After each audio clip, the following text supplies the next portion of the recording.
Hello everyone. हम previous year questions देख रहे हैं जेपीएससी मेंस के 2021 से हमने शुरू किया है और ये उस पर भी लॉन्ग आंसर टाइप क्वेश्चंस हैं। हम वो क्वेश्चंस देख रहे हैं जो हमें लिखने हैं डिस्क्रिप्टिव, यानी लंबे आंसर्स लिखने हैं 40 मार्क्स के। ये आपको ध्यान में रखना चाहिए। एक वीडियो हमने डाला है जिसमें हमने इंट्रोडक्शन देखा है कि कैसे आंसर्स लिखना हम शुरू कर सकते हैं। तो आप हमारे चैनल में वो वीडियो पोस्टेड है, आप वहाँ जा कर के देख सकते हैं। How to write good answers ऐसा करके कुछ उसका टाइटल होगा। उसी सीरीज़ को आगे बढ़ाते हैं। हमने देखा था कि देखिए इसमें आपका एंशिएंट से भी क्वेश्चन था, मेडिवल से भी था और मॉडर्न से भी क्वेश्चंस थे।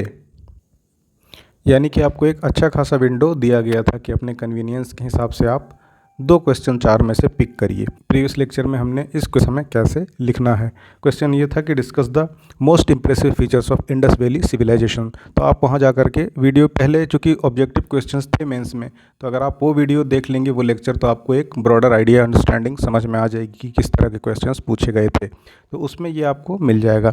आज हम 1 आंसर एट ए डे वाला सीन को आगे बढ़ाते हैं और नेक्स्ट क्वेश्चन को हम आज अटेम्प्ट करेंगे। मतलब कैसे हम बेहतर आंसर लिख सकते हैं, हमारा क्या अप्रोच होना चाहिए, इंट्रोडक्शन में हमें किस तरह की चीज़ें लिखनी है और फिर उसका बॉडी मेन पार्ट क्या होना चाहिए, किस तरह से हम क्वेश्चन को लिखते हैं। तो दूसरा जो क्वेश्चन है उसमें ये पूछा गया है, हम सबको अटेम्प्ट करेंगे। सो उसी सीरीज़ में हम ये देखते हैं कि नेक्स्ट हमारा क्वेश्चन क्या था। नेक्स्ट हमारा है कि critically examine the achievements and contribution of Sher Shah Suri. Sher Shah Suri के उपलब्धियों और योगदान का आलोचनात्मक परीक्षण करें।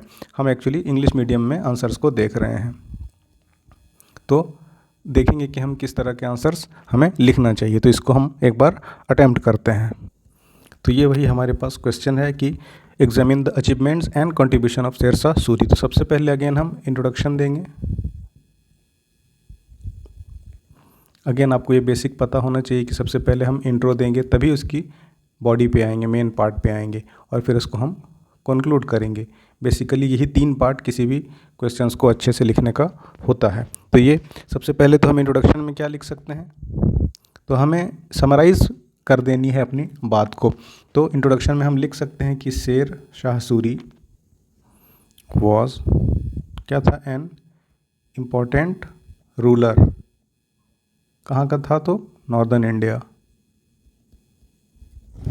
Northern India. अब इम्पोर्टेंट रूलर क्यों था, because who establish his rule, या किंगडम भी आप लिख सकते हैं ना, who establish his kingdom after defeating, किसको हराकर, तो माइटी मुगल। मुगल में भी कौन, हुमायूं। ये कब, तो लिखेंगे कि आफ्टर बैटल ऑफ चौसा। और अगर आप याद रख पाएँ मेडिवल, आप अच्छे से पढ़िएगा। आंसर जितना आप फैक्ट डाटा से उसको सब्सटेंशिएट करेंगे वो बेहतर आंसर होता है। Battle of Chausa in the year 1539। तो ये हमारा इंट्रोडक्शन हो गया। इंट्रोडक्शन में हमने बता दिया कि ये इम्पोर्टेंट रूलर था, किधर का, तो नॉर्थ इंडिया का। ये भी हमने बता दिया कि मुग़ल किंगडम में माइटी किंग हुमायूं को हराया था, है ना। उसके बाद हमने साथ का साथ ये भी बता दिया कि बैटल ऑफ चौसा में हराया था 1539 में। तो ये शेर शाह सूरी के किंगडम का हमें देना है डिस्क्रिप्टिव। तो हमें शेर शाह सूरी के कॉन्ट्रीब्यूशंस को बताना है। तो उससे पहले शेर शाह सूरी के बारे में हम बताएंगे ना, तब उसके कॉन्ट्रीब्यूशंस को हम बताएंगे। ऐसा तो नहीं कि सीधा उसके कॉन्ट्रीब्यूशंस को लिखने लग जाएं। तो first we shall put the introduction. So हमने वो इंट्रोडक्शन दे दिया है, ठीक है। अब उसके बाद हमारे पास आता है मेन बॉडी, है ना। बॉडी में अब क्या लिखेंगे, ऐसे आपको कहीं लिखना नहीं है इंट्रोडक्शन और बॉडी ऐसा कुछ, बस हमें बताना है अब इसके बारे में, ठीक है। तो अब इसका हम क्या लिखते हैं, कॉन्ट्रीब्यूशंस एंड अचीवमेंट्स।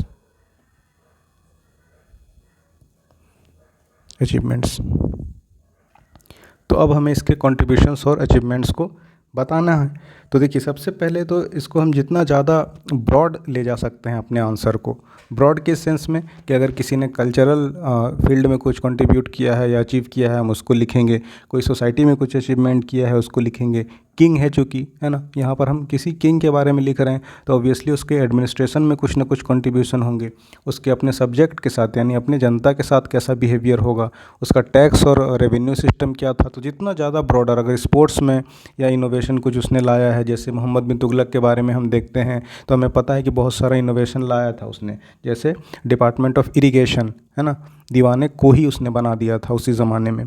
तो वो उसका हालांकि फेल्योर रहा उसका इनोवेशंस, लेकिन वो उसका अचीवमेंट था, अपने टाइम से बहुत आगे वो लेकर आया था। उसी तरह अगर हम मेडिवल चूँकि देख रहे हैं, मेडिवल हिस्ट्री जब हम पढ़ते हैं तो खिलजी के बारे में पढ़ते हैं ना, अलाउद्दीन खिलजी, दाग सिस्टम उसी ज़माने में वो ले आया था। उसके बाद और क्या किया था, आपका मार्केट कंट्रोल का उसने सिस्टम ले आया था। वो सारा उसके अचीवमेंट्स में है जो कि अपने टाइम से काफ़ी अहेड था और उसकी वजह से उसको अपने एडमिनिस्ट्रेशन में काफ़ी आसानी हुई, सहूलियत हुआ, है ना। तो अब हम कॉन्ट्रीब्यूशंस को देखते हैं। तो सबसे पहले देख लेंगे इसका अलग अलग सेक्शन, है ना। मैं आपको बस एक आइडिया दे रहा हूँ, लिखना आपको ही है और अच्छे से जितना ज़्यादा पॉइंट्स को आप इंटीग्रेट कर सकें उसके अचीवमेंट से, है ना। तो सबसे पहले हम देख लेते हैं एडमिनिस्ट्रेशन में, ये हेडिंग का समझिए, ये सब हेडिंग हो गया। एडमिनिस्ट्रेशन में उसका क्या अचीवमेंट्स रहा था। तो सबसे पहले देखिए एडमिनिस्ट्रेशन में क्या था, आप ये लिख सकते हैं कि वो लॉन्ग लिव्ड ब्यूरोक्रेसी को इस्टेब्लिश किया था, ब्यूरोक्रेसी को ही इस्टेब्लिश्ड लॉन्ग लिव ब्यूरोक्रेसी। उसके बाद एडमिनिस्ट्रेशन में लिख सकते हैं कि हिज reign was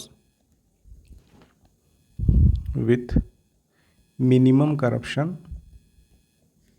और मिनिमम अपोजिशन, मतलब जो सब्जेक्ट था उनके बीच करप्शन भी बहुत कम था और किंग के प्रति, नोवेल के प्रति अपोजिशन भी बहुत कम था, जो कि जनरली आपको देखने को नहीं मिलता है।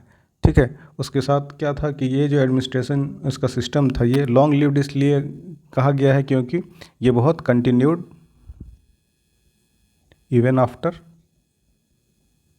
फॉल ऑफ सूरी किंगडम, है ना। जैसे कहा जाता है कि अकबर ने उसको कंटिन्यू किया था, बहुत सारे उसके एडमिनिस्ट्रेटिव इनोवेशंस को जो उसने शेरशाह सूरी ने लाया था। ठीक है, उसके बाद एडमिनिस्ट्रेटिव हमने देख लिया अचीवमेंट्स। तो नेक्स्ट हम क्या देख सकते हैं, किस फील्ड में हम देख सकते हैं कि रेवेन्यू और टैक्सेशन का क्या सीन था, रेवेन्यू एंड टैक्सेशन।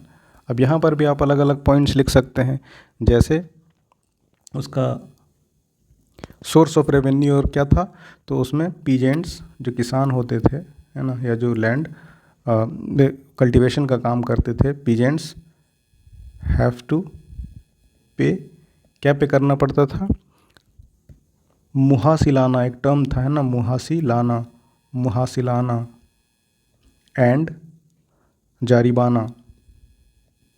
अगर इस तरह के वर्ड्स आप टर्म्स लिख सकते हैं तो बहुत पॉजिटिव इम्पैक्ट पड़ता है जो भी आंसर चेक करते हैं उन पर।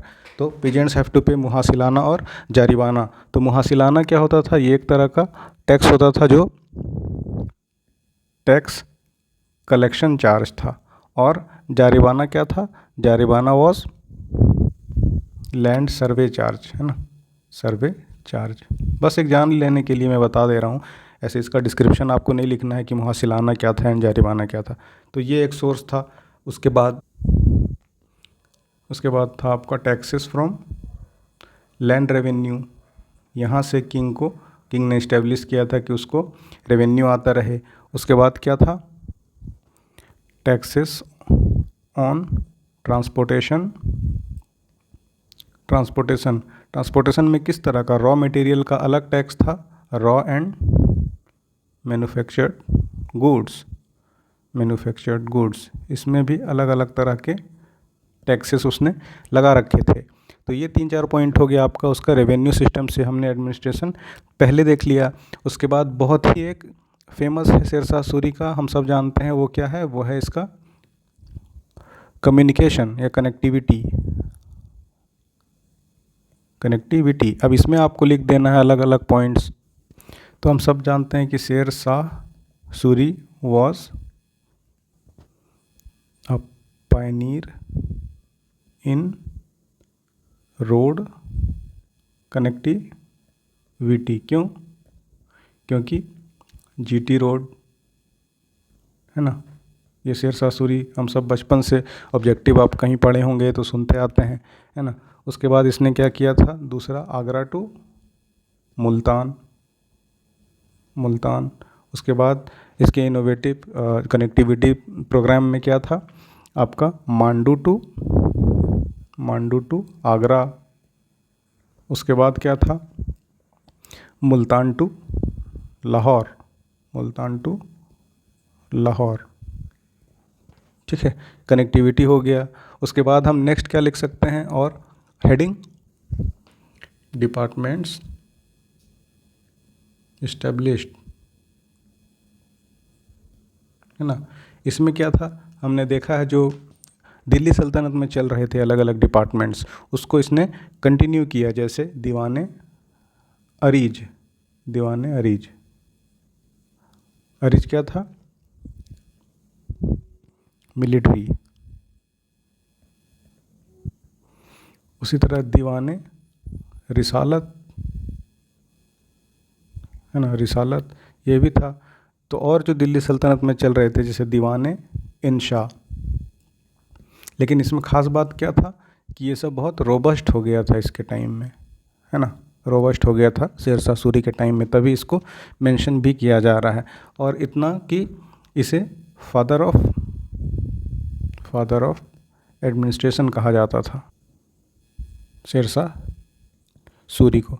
तो ये हमारा हो गया, यानी हमने रेवेन्यू सिस्टम के पॉइंट्स देख लिए, एडमिनिस्ट्रेशन में हमने देख लिया क्या इनोवेशन लाया, फिर हमने कनेक्टिविटी में देख लिया कि क्या इनोवेशन लाया। उसके बाद हमने इंट्रोडक्शन में ये देख लिया कि एक माइटी किंग था जिसमें सब्जेक्ट को बहुत मिनिमम इस्टेब्लिश हुए थे, वो भी काफ़ी फ्लोरिश थे और रोबस्ट सिस्टम चल रहा था। तो ये सारे पॉइंट्स को आप लिखेंगे तो एक लंबा चौड़ा आंसर हो जाएगा, है ना, क्योंकि ये हम बस आपसे डिस्कस कर रहे हैं कि क्या क्या पॉइंट्स हमें इंक्लूड करने हैं, बाकी तो आपको करना ही पड़ेगा उसको डिटेल्ड ऐसे लिख के, हेडिंग, फिर उसके नीचे उसके कंटेंट, और फिर नेक्स्ट हेडिंग्स, और फिर उसके सब हेडिंग्स, है ना, कंटेंट्स। उसके बाद हम इसको फिर कंक्लूड कर सकते हैं कैसे, जब हम कंक्लूड करेंगे तो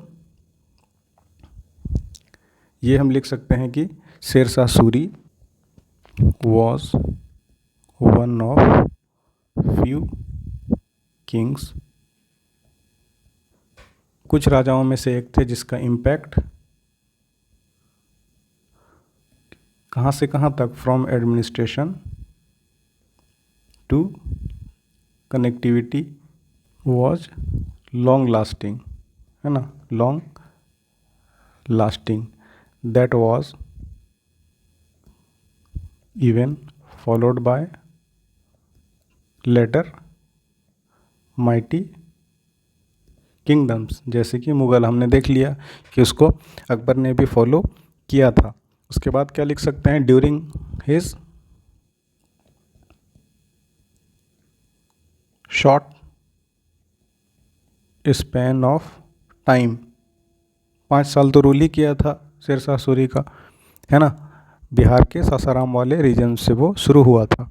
और during his short span of time ही conquered कौन सा region, Malwa and Gwalior regions, and continued to flourish, आगे बढ़ ही रहा था अंटिल हिज डेथ, कब हो जाता है डेथ उसका, कलिंगा सीज के दौरान, SIEZE, कलिंगा सीज के दौरान। तो इस तरह से आप एक उसका इंट्रोडक्शन कहाँ से शुरू हुआ, है ना, उसके बाद उसने क्या क्या अचीव किया जब वो सत्ता में आया, क्या क्या चेंजेस लाया एडमिनिस्ट्रेशन में, क्या क्या रेवेन्यू में क्या किया, कनेक्टिविटी में क्या किया, सब हमने ब्रॉडर देख लिया, किस तरह के डिपार्टमेंट इस्टेब्लिश किए, उसको कैसे रोबस्ट बनाया, और फिर उसका किस तरह से क्या होता है, अंत हो जाता है जब वो कलिंगा सीज के दौरान मारा जाता है। तो ये आपका एक अच्छा खासा ब्रॉडर आंसर हो जाएगा। इस तरह से आप इसको लिख सकते हैं और एक अंडरस्टैंडिंग डेवलप कर सकते हैं। सबसे पहले तो आपको थोरोली एक बार पढ़ना ही पड़ेगा, जब तक आप पढ़ेंगे नहीं ऐसे 2-4 आप गेस करके क्वेश्चन नहीं सॉल्व करके जा सकते हैं। नॉनदलेस फिर भी आपको प्रीवियस ईयर से एक फेयर आइडिया मिलता है कि क्या और किस तरह के क्वेश्चंस पूछे जाएंगे और किस सेक्शन से पूछे जाएंगे क्वेश्चन। तो ये आज ये मिला के है ना, दो हमने देख लिया क्वेश्चन कि एक हमने इंडस वैली सिविलाइजेशन पहले लेक्चर में देखा, और आज हमने काफ़ी डिटेल में शेर शाह सूरी के कंट्रीब्यूशंस को देखा कि क्या उसका योगदान रहा है आपका मेडिवल टाइम में। अब बाकी जो क्वेश्चंस बचते हैं, जैसे मॉडर्न का आपका क्या है, describe the role of Mahatma Gandhi in Indian national movement. ये तो आपको गांधी से क्वेश्चन आना ही आना है, तो ये आपको ये हम नेक्स्ट वीडियो में नेक्स्ट लेक्चर में डिस्कस करेंगे। एंड देन फिर ये देखेंगे कि बिरसा मुंडा मूवमेंट में struggle of tribals of Jharkhand gave up it's militant and violent methodology, और दूसरे तरह के उसने तरीक़ों को अडॉप्ट कर लिया था। तो वन बाय वन हम सारे क्वेश्चंस को कोशिश करेंगे कि आपके मेंस के लिए अच्छे से अच्छी तैयारी की जा सके और उसमें हम कुछ अपना योगदान दें। वेबसाइट है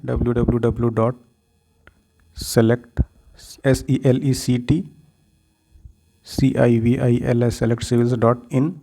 यहाँ पर आप जाइए। अभी में भी थोड़ा आपको वहाँ पर कुछ मैसी मिले चीज़ें, क्योंकि वो अंडर डेवलपमेंट है, और कुछ दिन में 2-4 दिन में वो बिल्कुल स्मूथ हो जाएगा, तो आपको बहुत सारे previous year question papers, model answers वगैरह वहाँ से मिल जाएंगे। तो ठीक है, तैयारी करते रहिए। बाकी किसी तरह के सुझाव या सहायता हो तो आप kindly let us know in the comment section, और we shall more than happy to help you. और मिलते हैं आपसे अगले वीडियो में। Thanks for watching.